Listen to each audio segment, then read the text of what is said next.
Хасанович, почему не пользуетесь внешними световыми приборами? Чем?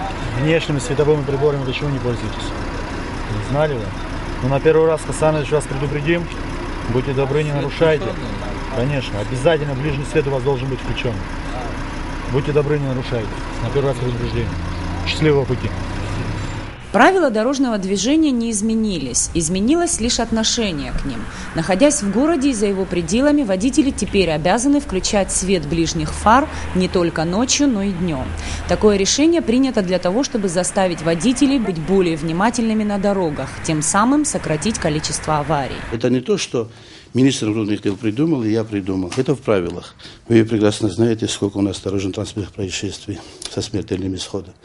Если мы будем соблюдать все правила, начиная с ремня безопасности и заканчивая грубыми нарушениями, дорожно-транспортные происшествия будут, но меньше будут со смертельным исходом. Может и вообще не быть, если будут соблюдаться все те правила, то, что вписано в правилах дорожного движения, те разметки, те знаки, если все мы будем подчиняться.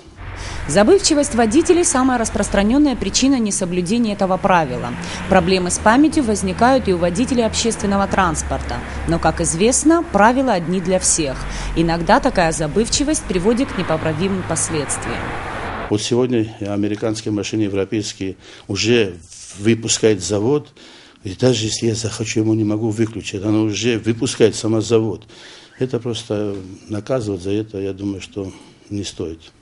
В целом, по словам сотрудников ГАИ, существенно правила не изменились. Просто соблюдая их, мы еще на один шаг приблизились к европейским стандартам. Почему вы не пользуетесь фарами световыми? А мы не знали, что фары пользуются. Будем знать после этого. Сейчас я включу фары и поеду. Ну, как вы думаете, вообще это нужно? Нужно. Для некоторых зрения, для зрения тоже лучше. Вот вы не пользуетесь фарами дневного света. Почему? Фары? Не знаю, в России когда включаем, здесь еще не приходилось, не говорили как-то. Я не знаю, я думаю, скорее всего, надо включать. Днем? Да. Зачем днем? Все видно вроде бы. Ну, это теперь правило дорожного движения. Будем соблюдать. Такой приказ вышел, чтобы было всегда свет горело, везде порядок.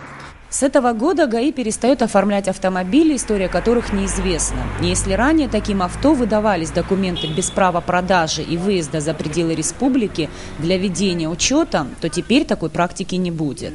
Длительное время, 5-10 лет уже машины с российскими номерами бывшего Советского Союза, с зарубежья, с Прибалтики, с Эстонии. Год, полтора, два, 5 лет они здесь с этими номерами. Эти машины ни там, ни здесь, нигде, они не зарегистрированы. Как показывает практика, езда с включенными фарами дает положительный эффект. Ведь машина, которая едет с включенным ближним светом фар, заметнее для всех участников дорожного движения. Нис Фааршпа, Алексея Гухава, Абхазское телевидение.